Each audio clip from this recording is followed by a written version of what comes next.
Namaskar. Hey. So just to quickly review the verse that we did last week.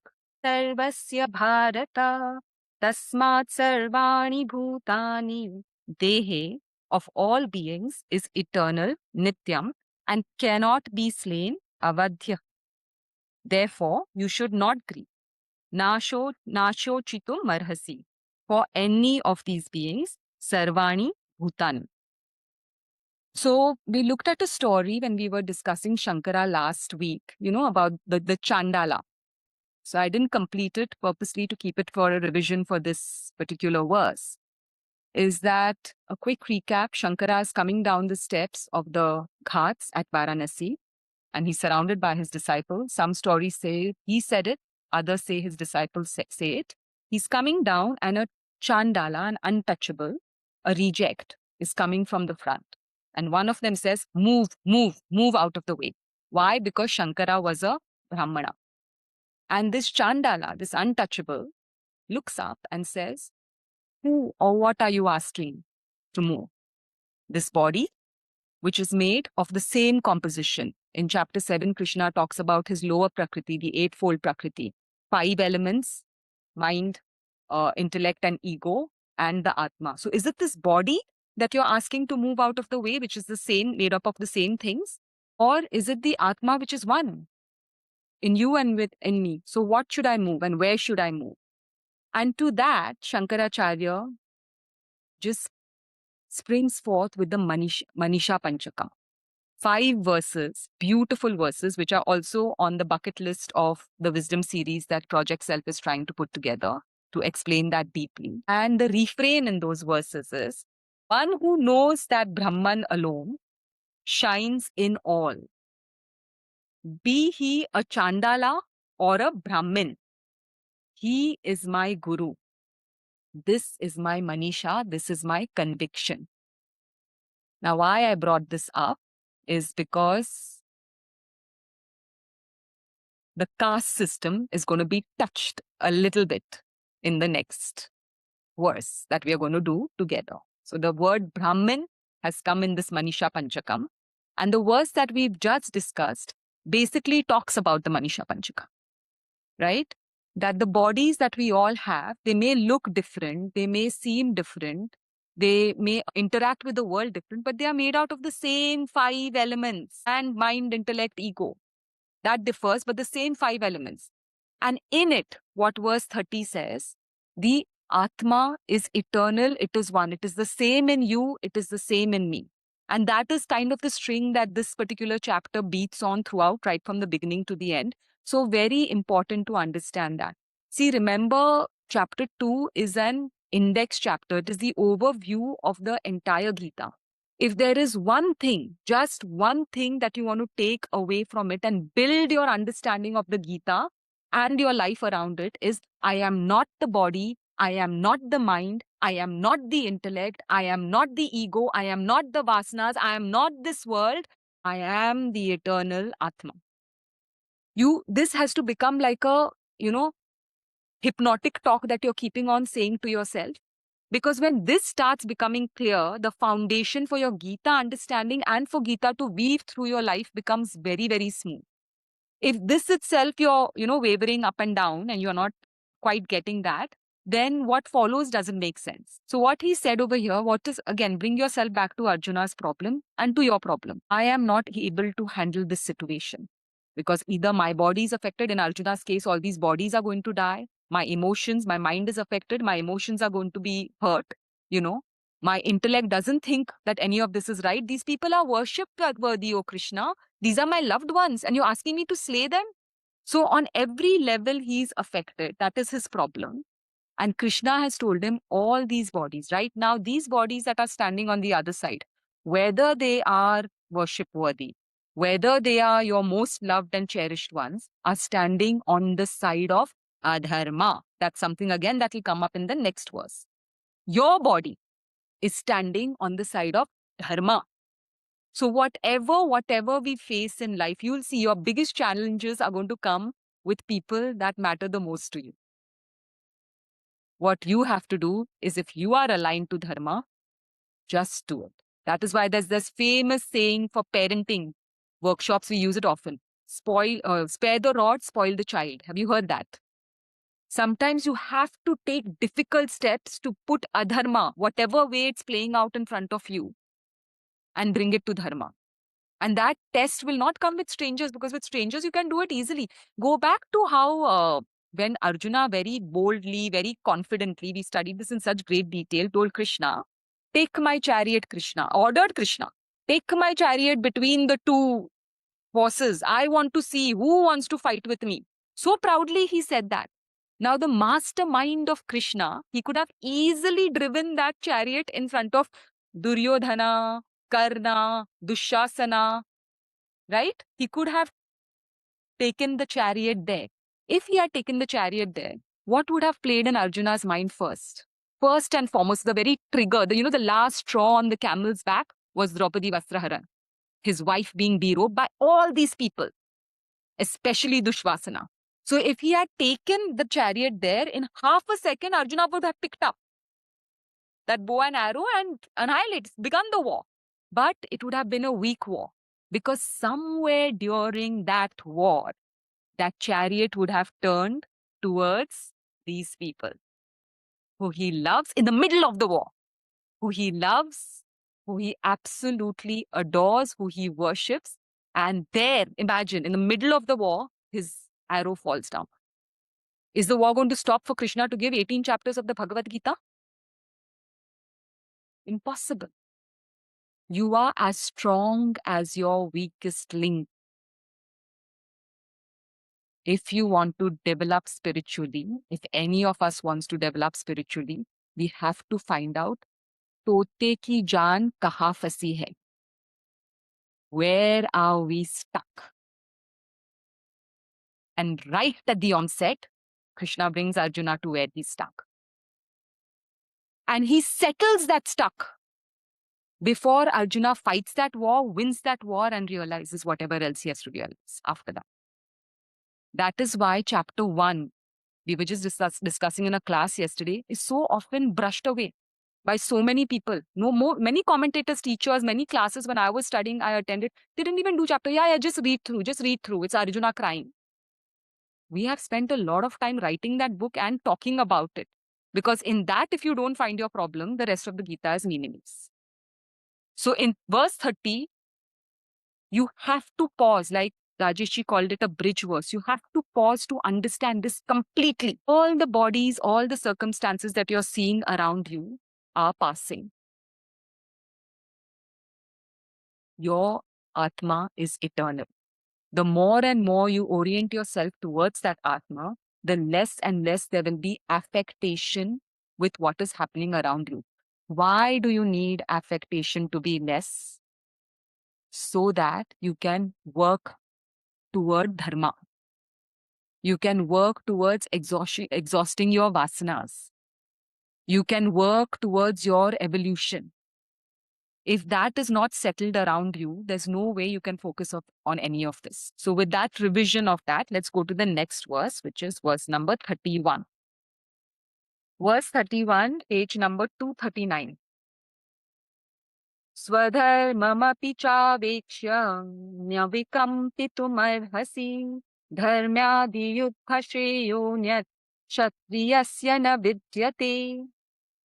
Translation: considering your own dharma as a warrior, Swadharma, you should not waver.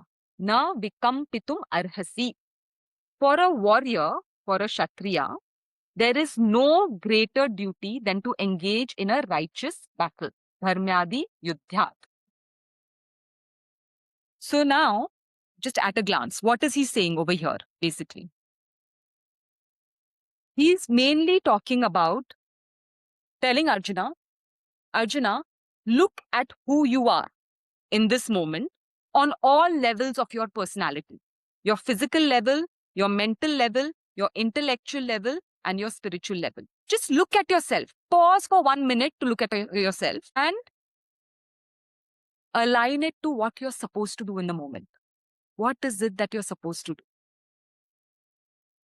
When you take a moment to pause and look at all aspects of your personality, and you see a situation in front of you, either those things are aligning, your personality is aligning with what you have to do, or it is not aligning with what you have to do. If it is aligning, you've got the tailwind. You can easily fly and do it very well. If it is not aligning, you have a headwind. It's very difficult to do that. Now, for many of us, when we look at what we have to do in life, many times it's not quite aligned with who we are. So many stories come out, right? Like a retiree saying, "Agar mujhe chance milta, to main, musician hota." What have I done?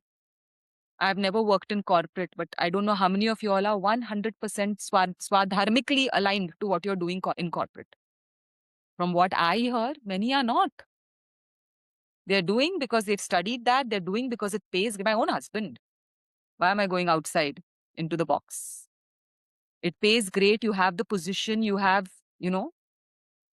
everything going for you.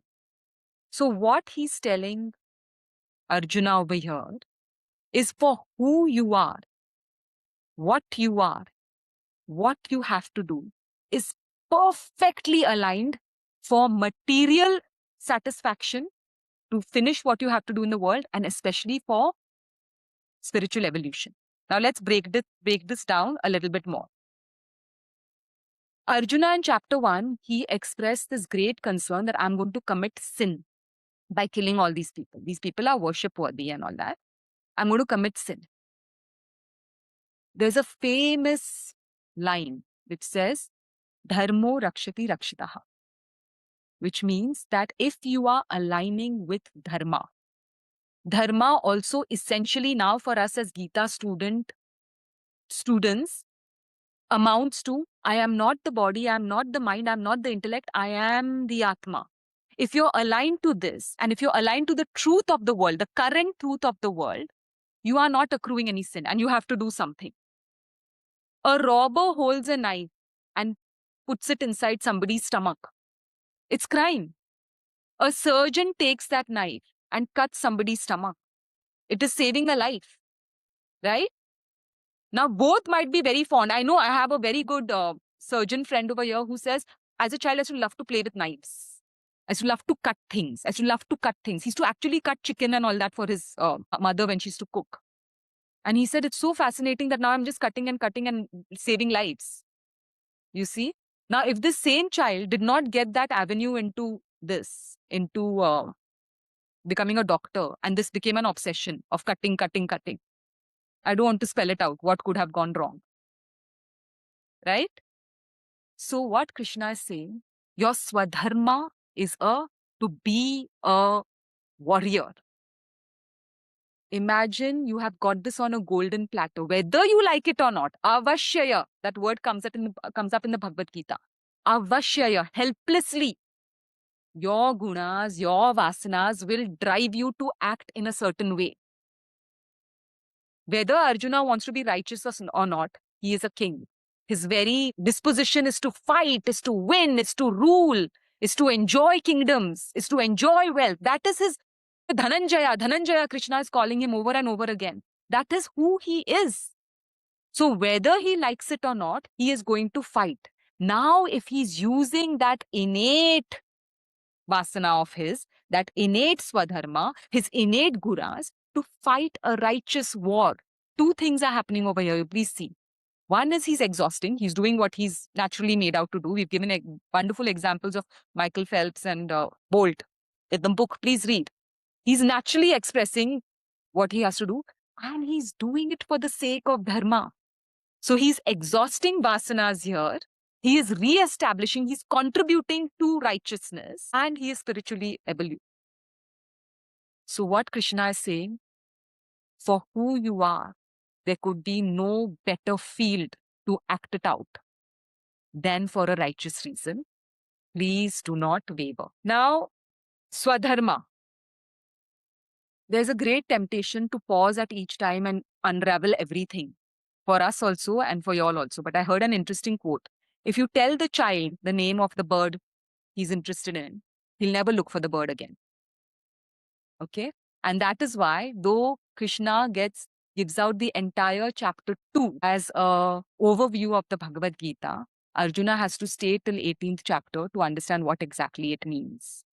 Okay? And the way everything, the way karma will unfold through the next 17 chapters, 16 chapters, the way Swadharma will unfold. If you stick with the way it builds up, you'll understand it better. If we download everything to you, this is Swadharma, it becomes confusing as you go through the Gita. So we'll touch on it briefly. Swadharma is your true essence. Okay? What makes you, there are many aspects to Swadharma. That's why I'm saying every verse in the Gita will explain it differently. So over here, just to stick to what Krishna is talking to Arjuna in the moment, Swadharma is what makes you who you are. The Swadharma of sugar is to be sweet. You cannot add sugar to savory and say, okay, let me use sugar. Swadharma of the sun is to be hot. In summer, it's going to be very hot. And all of America is grumbling about heat waves when it gets really hot. Now that's the Swadharma. All grumbling tantamounts to, why is a lily not an oak? So very important to understand Swadharma on all levels. It's very important even to understand how to deal with somebody else. That true essence. Okay? Now Swadharma is dictated, basically it's dictated by your vasanas. Whatever your vasanas are, generally it will bring about who you are, what you're going to do, what you're going to be attracted to, what you're going to amount to in the world, what you're going to contribute to the world. It has to be by who you are, right? It cannot just be like if you ask an engineer, we've said this in the book as well, if you ask an engineer to be a musician, it's going to confuse that person. So your vasanas are a key component. Now, what makes up vasanas is your gunas in different permutations and combinations. Rajas, tamas, sattva. Again, I don't want to go into the depth. This is just to introduce the three gunas, whatever your gunas are, and whatever combination and permutation they are expressing boldly in this life, they keep changing. Even through life, even through the day, they keep changing. But there will be one particular way that you're expressing yourself. And that is going to be what makes you mentally. Again, I'm going to touch on the caste system because when we get to that particular verse when Krishna says, I made the fourfold caste system, and the whole Bhagavad Gita is cast into the bin by many people who don't like that statement at all. We'll get to caste system then. But just for you to understand, because the word Kshatriya comes up over here. So mentally, you are either a Brahmin, as in a predominance of sattva. Okay? All three gunas you need at all time. No human being can exist on this world, on this earth without the three gunas. All three gunas are there. When you become gunatita, when you rise above the gunatita, you are self-realized. Okay, so while you're functioning, there will be gunas. The point of the Bhagavad Gita is look at your gunas, understand your gunas, manage your gunas, drive your gunas. Don't let the gunas drive you. You know, learn when to use what guna. Learn when to be rajasic. Learn when to be sattvic. Learn when to be tamasic and not get insomnia, go to sleep. So we have to learn how to master these gunas. That is what the Bhagavad Gita teaches. So now from these gunas, these four castes, mental, again, we are not going to get into it now because there's a whole verse dedicated to it later. Brahman is when sattva is predominant. Kshatriya, what Arjuna is, that's what we are talking about this for. Rajas is predominant. Vaishya, there's a mix of Rajas, tamas, little bit of sattva, more transactional. And Shudra is when there's maximum tamas. Okay. Now, even today, the caste system is not something that was 5,000 years ago and chucked away. We are still using it. What are aptitude tests? To understand, you know, which so many of us have gone for aptitude tests. What am I aligned to more? What kind of career should I take? Correct? So very important to understand over here. Arjuna's gunas, Krishna is speaking to Arjuna, are very rajasic. And Arjuna in the first chapter has argued, let me take a begging bowl and go around begging instead of killing these people. Tamas. Every time we see a beggar, we are taught to tell them, please get up and work. All your hands and legs are working. Why are you begging? Tamas. Right? So he's asking Krishna, can I be tamasic with a begging bowl? Then he asks Krishna, you're saying jnana is amazing. Why am I even doing karma? Let me just go and sit and meditate on the scriptures. I want to be all sattvic. Is that possible for Arjuna? Even if he went to the mountains and meditated, his Swadharma, his gunas would not let him be at peace. Impossible. They would have kept agitating him. There's no time for a little story, but I will tell you all the story in a voice note. It's really funny, very, very funny. This particular point will land very nicely. It will land for you. So, what he's trying to say over here is that for you, Arjuna, to do what is right for you, it is absolutely imperative. We are not calling somebody from the back of the army. You are the helm of the army.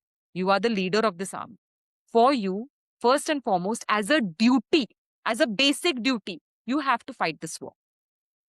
And second thing, you have to see that it aligns to your Swadharma. You have to see that you will fight it whether you like it or not, except that these loved ones or whoever you want to worship are on that side of the battle.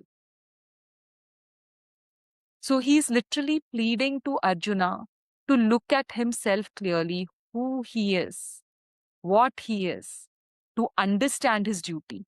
Bring both those things beautifully together to make three things happen. One, an open field to rightly express his inner nature.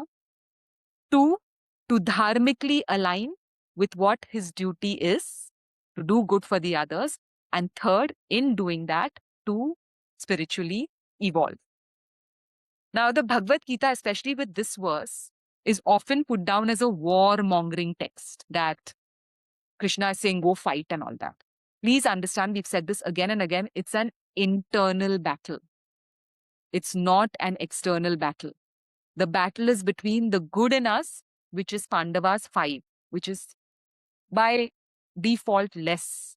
It's not less, it's there, but it's quieter. Why God has made, he explains in 80, doesn't even explain, he states it, admits it in the 18th chapter. What is like nectar in the beginning turns out to be poison in the end. What is like poison in the beginning turns out to be the nectar in the end. And guess what you will like? You will be by default be attracted to the poison. Exercise is good for you. You will be attracted to sleeping in bed in the morning. This is human nature, right? So the entire battle is within of that, the lesser number, the 7 battalion forces of Pandavas, which is the good in us, are up against 11 battalion forces of the Kauravas that are within us. So the battle is always within.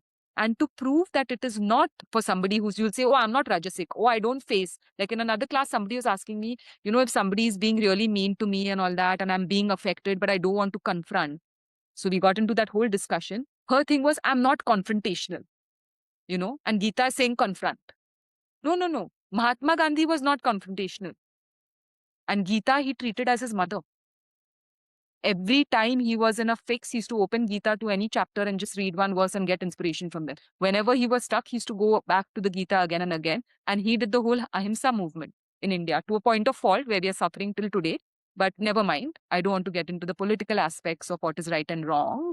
But Gita is for everybody. Please do not say that Gita is constantly saying, pick up your bow and arrow and fight. No. Even if you're incapable of fighting, and that has been my story of my life, Gita is for you. If you want to confront, if you don't want to, exactly according to your gunas and according to your Swadharma, Gita will fit your context perfectly. To sum it up, now remember what Adi Shankaracharya said in Manisha Panchaka. He said, he who knows this, that one Atma, that one Dehi, in all the Dehi, he is a Brahmin. He is the one who is sattvic. He is the one who is evolved. Who doesn't know it, isn't. And then bringing it back to over here to what Krishna is telling Arjuna. Arjuna has said, please can I be a sannyasi? Please can I be a jnani? Beautiful chapter comes later when we study chapter 6. He's begging Krishna, I think I'll go on jnana, I think I'll go on sannyas. And Krishna's perpetual instruction to Arjuna is Tasmad, therefore we studied Tasmad in the last class. Tasmad yogi bhava Arjuna. Don't rush to the other two. Don't rush to become a sannyasi. Don't rush to become a jnani. Stay with your practice. Stay with who you are. Stay with your Swadharma. In your Swadharma, who you are, do exactly what you have to do, align to the Gita. I promise you, you will become a sannyasi. You will renounce what needs to be renounced. I promise you, you will become a jnani and you will move towards self-realization. Do your duty. In fact, that beautiful verse, which we're going to close this with, chapter 6, verse 1 begins, chapter 6 begins with that, you know. अनार्षित कर्म फलम कार्यम कर्म करोति यः स सन्यासी स योगी च न niragni.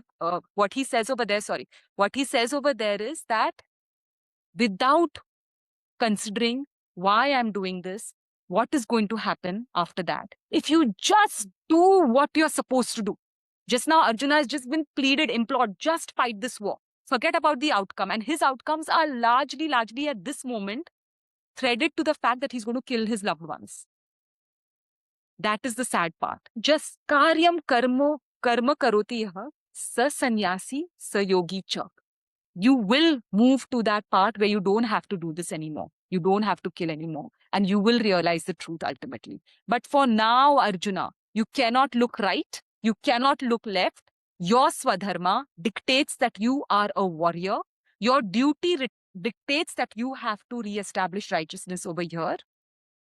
And most of all, your ultimate Swadharma, any of our ultimate Swadharma, is to come to that understanding of the last verse. I am the eternal Atma. In sticking to who you are, doing what you're doing, you will get to that. A beautiful quote which Swami Tejamananda keeps putting out there, bloom where you are planted. Such a beautiful quote. We are always trying to drop what we have to do and go to become spiritual, to become higher, to evolve. No, no, no, no, no. We've already studied in the karma theory. What is before us cannot be avoided. Bloom there, the next steps will appear. Start walking, the path will appear.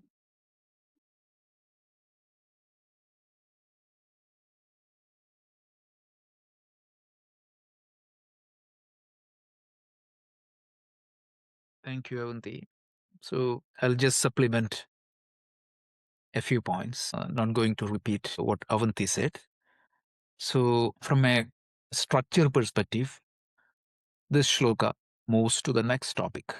So we already talked about the first set of teaching was from the perspective of the Atma, the highest truth. The second topic was mainly from the worldly perspective. Like, even if you don't realize, the first teaching is from the infinite's perspective, the Atma's perspective. And the second teaching is, even if you don't know your true nature, still you have to do your duty, and there is no point in worrying over the uncontrollable. There are so many things in our life where we do not have control, and there are so many things in our life where we do have control. So Krishna's advice to each one of us is to focus on where we have control and move ahead. We talked about that with different examples. And last week, we did a reconciliation between these two. Dehi nityam avatyuyam, dehi sarvasva bharata. So that we saw. And now we are moving into a third topic. Like, if you follow your dharma, then also you should be doing what needs to be done. And as Avanti said, the biggest topic for this particular shloka is Swadharma. What is Swadharma? This is very important to understand. See, remove the technical terms and all the complexities. Just understand Swadharma as your personal blueprint. So, Swadharma essentially refers to the distinctive essence and core qualities that makes us uniquely who we are. Some of us have like externally active, extrovert, very good speakers, or some people are very analytical. They are not public speakers. They would like to do things quietly. There are some people who are good in music, where there are some people good in sports. There are some people good in research. There are some people good as leaders. There are some people good as workers. So each one of us has some unique personality. And that is what makes who we are. That is what giving us our personality. And that is what is Swadharma. This is my sincere request to each one of you, because each one of us are made up of certain qualities, certain temperaments, certain skills, and that is what is making us who we are. It includes the physical structure of our body. Some people are very tall, some people are very short. If you really look at the book, that is what the example we have given. Like let's say that somebody is Bruce Lee, for example, the classic example. It's not given in the book, but just came to my mind. Bruce Lee's greatness, he was a karate champion. What was his benefit? His one leg was a little bit short, and he used that for his advantage. Isn't it? So understand that, like, don't worry, okay, my body is like this. There is something you can use. You just need to identify what exactly you are good at and where exactly you can apply your skills, your physical, emotional, mental, and skills. And if you select your work aligning with that particular intrinsic nature, then naturally it will flow. If you take Sachin Tendulkar and put him in charge of the head of R&D for an institution, what is going to happen? And if you take the head of the R&D and give him the best song to sing, what is going to happen? So this is not to differentiate people. This is not to differentiate that somebody is good, somebody is bad, somebody is higher, somebody is lower. Not at all. This is to give you a blueprint. This is what is best for you. And this is where you can excel. If you take this work, karmas according to guna, then it will excel. This is the whole idea of Swadharma. Simple terms. And this is Krishna tells, if you really look at your Swadharma in this particular context to Arjuna, who was Arjuna? Military officer. And let's say that in the modern battlefield, the commander in chief just say that the 11th hour of the war, if he says, I will not fight, is that good? And that is what is the ahimsa people are talking about in Gita. So you just need to understand that the Swadharma of a military general or the commander in chief of an army is to fight. So that is why Krishna is saying like that. And if it was a doctor, what would have been in the advice? You should do your job as a doctor. And if you are a student, you have to do your duty as the student. That's it. This is Swadharma. This is not very, like, you have skill you have to have is identify your Swadharma and act accordingly. Now, I think Avanti covered most of the points. I just wanted to highlight one more point from a Vedantic perspective. Where exactly this Swadharma belongs to? Is the Swadharma is a property of Atma, or is the Swadharma is a property of something else? Any answers? Subtle body? Exactly. The Atma, of course, physical body, little bit. Combination of physical body and subtle body. Atma doesn't have any Swadharma or any attributes. Atma is free from everything. So, the Swadharma is the characteristics of your physical subtle body. What does that mean? What is the nature of the physical and subtle body? It changes, right? So what is my Swadharma today may not be the Swadharma after some time, correct? A cricketer in his 30s, when he became 70, cricket is not going to be his Swadharma or her Swadharma. So depend as the body spiritually, emotionally, intellectually evolves, what is going to happen? The Swadharma also can change. You just need to identify and act on it. So, if you go back to the so-called Chaturvarnyam, even the Chaturvarnyam is not fixed. Somebody who is a Shudra can become a Brahmana. And a Brahmana can very well fall into something else. So this is not by birth. And by birth, what you get is called Jati Brahmana, Jati Kshatriya, Jati Vaishya, Jati Shudra. That is not what we are talking here. We are talking here is guna and karma. And we go back to we'll see this in the 4th chapter. Chaturvarnyam Maya Srishtam. Krishna says, how? Guna karma vibhagasha. That's it.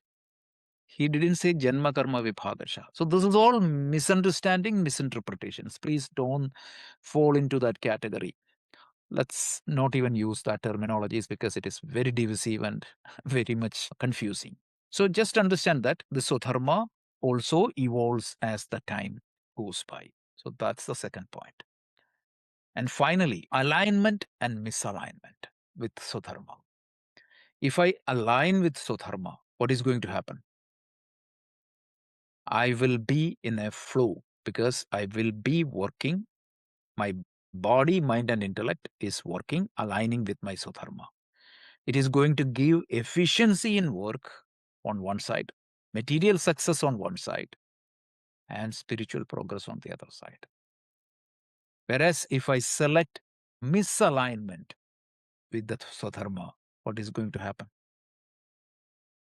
Frustration at work, failure at physical material world, and failure at the spiritual level.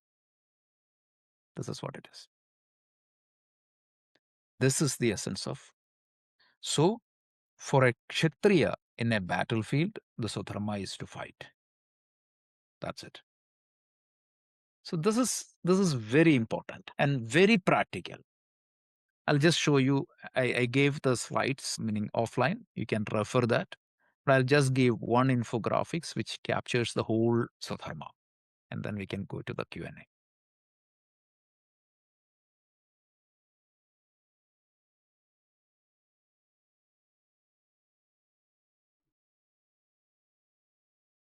So this is the essence of Swadharma. I'm going to put that in the group right now. This whole shloka is encapsulated here. So here you can see you. It is your intrinsic nature is Swadharma. And then this nature is what is defining your duty. So just like the fire's nature is burning, if it is a water, its nature is its duty. It is good at wetting. So like that, you need to understand your Swadharma and you need to pick up the work accordingly. So this is your Swadharma. And then aligning brings what? Fulfillment. It harmony with your inner tendencies, acting in harmony with your inner tendencies. It is going to create meaningful purpose and everlasting satisfaction. And you do not waver in your duty. That is what Krishna urges, right? Even though that duty is difficult, that duty is very, very, as long as it is aligned with Swadharma, you do not hesitate, move ahead.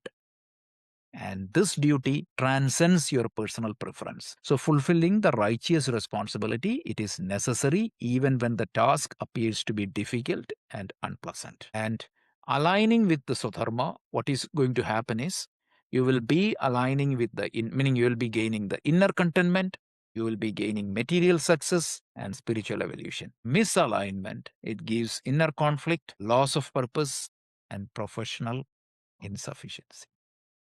This is the essence of the shloka in 2 minutes. So that's all. We can open up for any questions. Hey, Rajesh. Yes, Rohitji. Question. So when one is born, as you go through the childhood, you're going to follow your jati swadharma till you recognize your true swadharma then? No, jati, it doesn't make sometimes any meaning. Of course, that is how it was followed.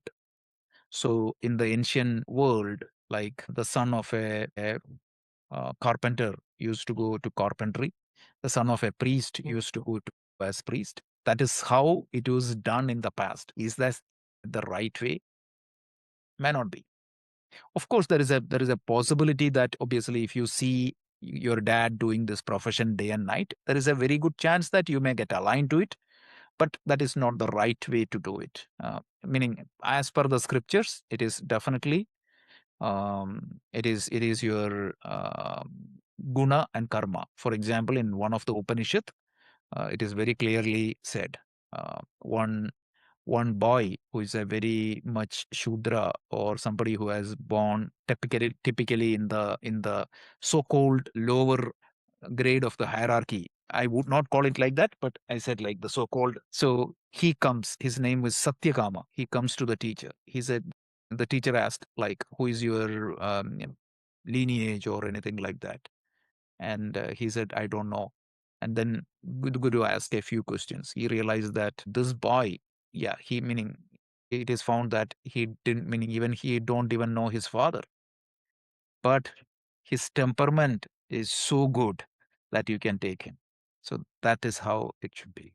So there is should not be anything like that.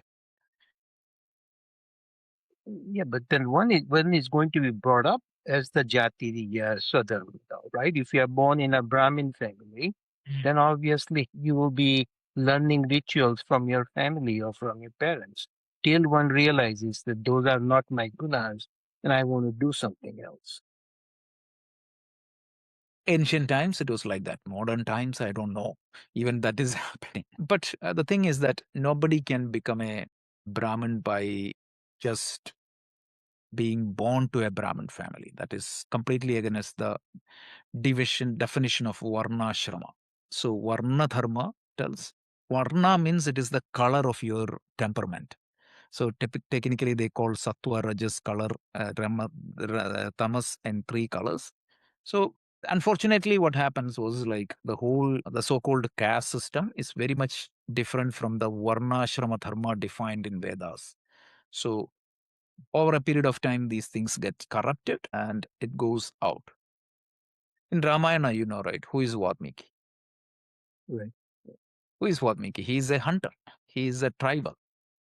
And later point of time, Narada advised him, meaning you can see in the first chapter of the Ramayana, second sarga of the Ramayana, Maharshi Narada addresses him as Dvija, Brahman. By no means he's a Jati Brahmana. So even now in Haryana, there is a Valmiki community, which is falls under the so-called scheduled tribe.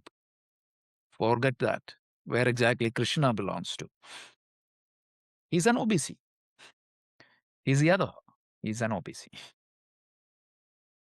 So, like, this is a cancer to our culture, this caste system. It's not the Varna system is the problem. The problem is people think that I'm superior because I was born to a priest family. That is wrong. And then they used to discriminate people. They used to treat people badly.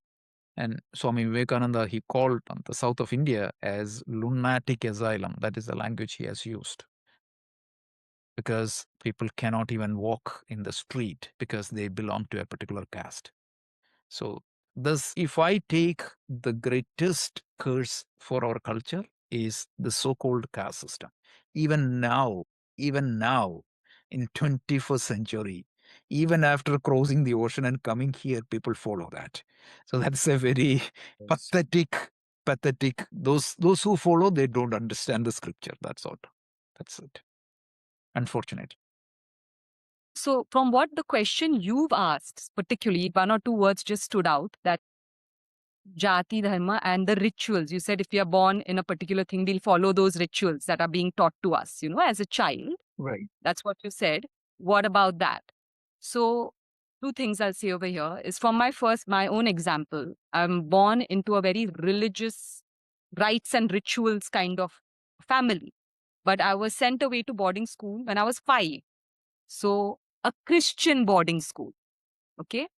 And over there, my instant attachment was to Jesus Christ. So, for that period, from age 5 to 15, the central theme, the Swadharma, was oriented towards God. So, it was Jesus Christ, our Father who art in heaven, Sunday after Sunday, bedtime prayers, assemblies, hymns, Christmas carols, all of that.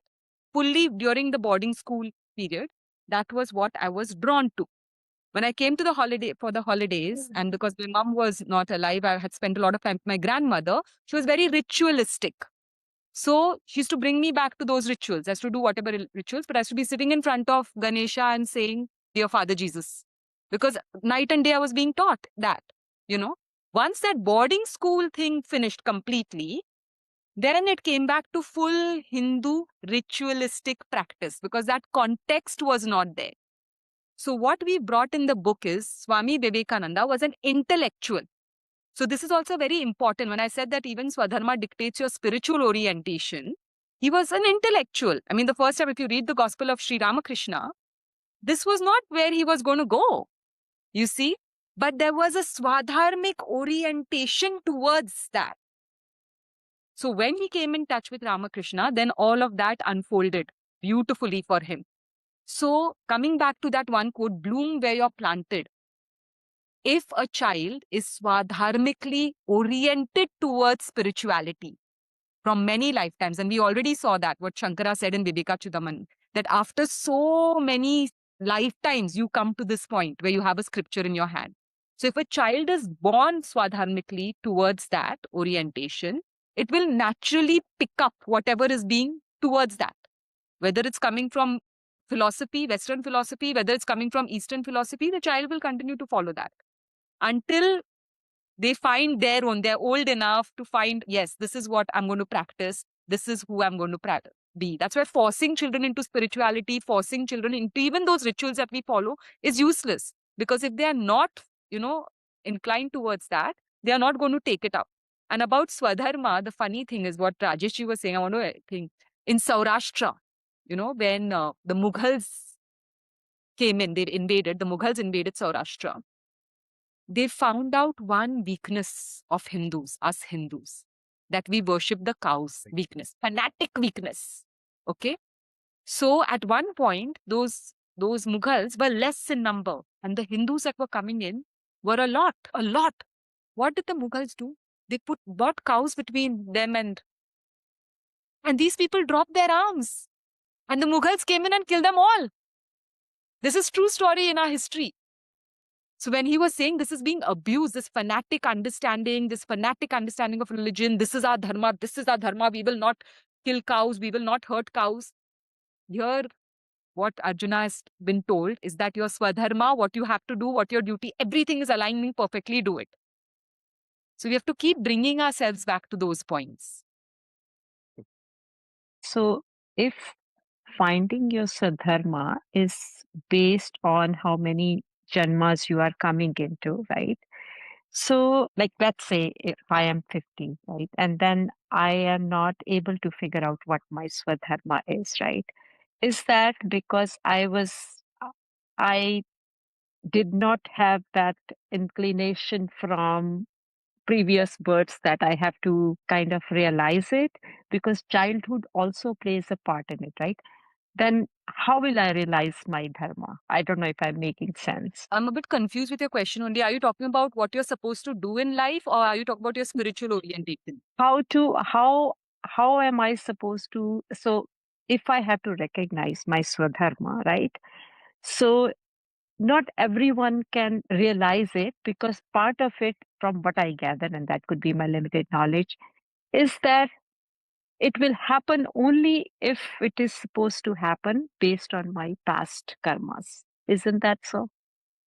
Right? So let's say, I'm just going to give you an example, right? So let's say my swadharma is to be musician, right? And I get born into a family where music is not even a thing, right? And as you said, I will get attracted towards those things because from the previous birth there are some sanskaras, right? So how will I so it's not only my effort, it's my effort if I get exposed to, like, at this age, as classes like Gita, that I have to recognize this dharma, because no one told me that it's a thing. You see where I'm going with this? Yes. That is where karma and all of that comes in. That is why this verse stands out so hugely in the Bhagavad Gita. The next verse actually stands out a lot in the Bhagavad. It's very, very rare that your duty that is in front of you completely aligns with your Swadharma. You know, what Krishna is trying to highlight, there are hundreds and thousands of warriors in the world. Hundreds and Right. thousands. Many of them are terrorists, where all boxes are ticking for righteousness. It is my nature. It is what I'm supposed to do. Very rarely. That is why we are all sitting in that dilemma. No, we all want to do very different things in life, but we are forced into the jobs that we have taken. We are forced Right. into doing what we don't want to do. But again, we will study this in the Gita. Please have patience. Even that, when you understand Gita deeper and deeper, we are complicating our own lives. We are making desires more than what our Swadharma is. We want those things. If today we are saying we want to be completely authentic and with our Swadharma, we don't want to be bhayavaha, as Krishna says, doing paradharma is bhayavaha, a life full of, if you don't want to do that, if you're ready to settle for what your Swadharma is giving, he's saying it's better even if you get less in your Swadharma, he's saying be happy with it. But we don't want that, do we? We have created these families, we have taken up these mortgages, we have taken up all these loans, these whatever else. So deal with it. So and with the Gita, you will come to that point where you'll say, you know what? I will stick to my Swadharma and everything else will fall in place. So Sometimes I feel it's too late, right? So no, it's not. Yeah. it's late in a chronological age. It's late in a chronological age. It's not late because you're only 50 now. I know somebody who's 105 and doing quite well. So it's not late, only half your life over. So chronologically, yes. But again, to just stick with the Gita. Sure. When the Gita explains to you whatever is left undone, your Swadharma, your gunas, your vasanas are not going anywhere. Trust me, you are carrying them. And if they're strong enough, they will be expressed. Thank you. So my question is, like, we talk about this intrinsic nature, right? And then based on that, we are saying, okay, that's, we know what Aswadharma is, but isn't like some of it is the gunas, the vasana, some of it, isn't that what we are trying to change? Because like we say, like, we're coming from one birth to the other, now trying to, with certain qualities, and we are working towards getting rid of the vasanas or getting rid of some of those intrinsic qualities. So now how would that become a swadharma, right? Like I might think when I'm a kid, my intrinsic quality is tamasa because like I'm being lazy, but that's not really identifying my swadharma. I might still be, I might be destined to or want to do something better, but at that point I don't know because I'm just kind of clouded with this other things. Yeah. And not even know my intrinsic nature, right? Or have to change my intrinsic nature in that way. Yeah. So this is where the next topic is going to come. So how can you progress? It doesn't matter what type of where you are, right? Even if you are tamasic, there is a plan given. Like the tamasic should be taken to sattva, rajas first, and from rajas you go to sattva, and from sattva you transcend beyond everything. So Shloka 38, Krishna talks about that Traigunya Vishaya Veda. So the first thing is that you have to understand that there is something called Swadharma, which aligns you with certain skills, certain ability, and certain inclinations. And you need to pick up something in that direction that is going to work well. But sometimes in the real world, what is going to happen is, yes, I'm a very intellectual person, but the work given to me is something totally different. I have to do that. So, meaning all of us will feel that.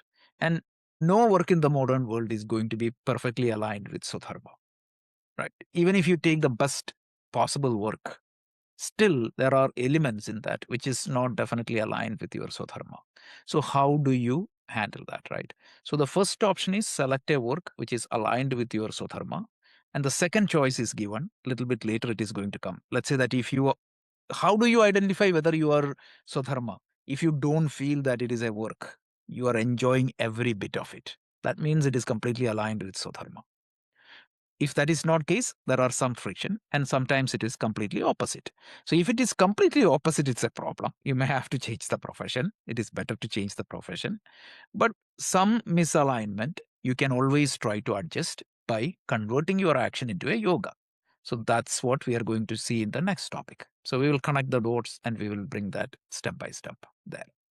Okay. And to end with just one quick thing, I know, but the Swadharma, I mean, at the same time, I mean, not talking about work, but I'm a wife, I'm a mother, I'm a lady, what else? I'm doing all these roles, different roles. So I have so many Swadharmas.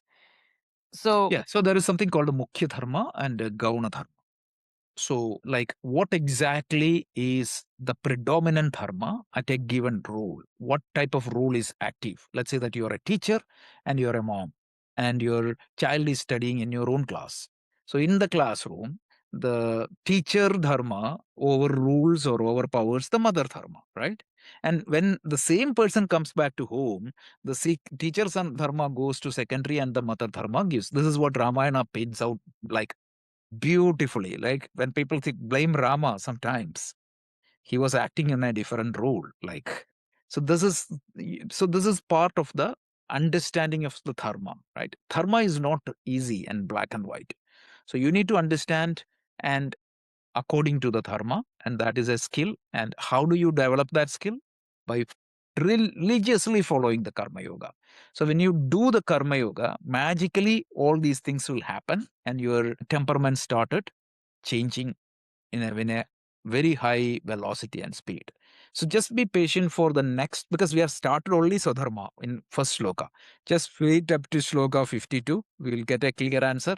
And I promise at that point of time, we will stop and we will do just like we did for karma, we are going to do a deep dive on Swadharma. We can even give you some pointers just to identify where exactly we stands, because it's an approximation. Like you cannot just put people into bucket, but at least each one of you can just evaluate by yourselves. It's not for me to judge anyone, but there are instructions given in the scriptures, very well deep. How do you identify your Swadharma, and how do you act in such a way that you are maturing?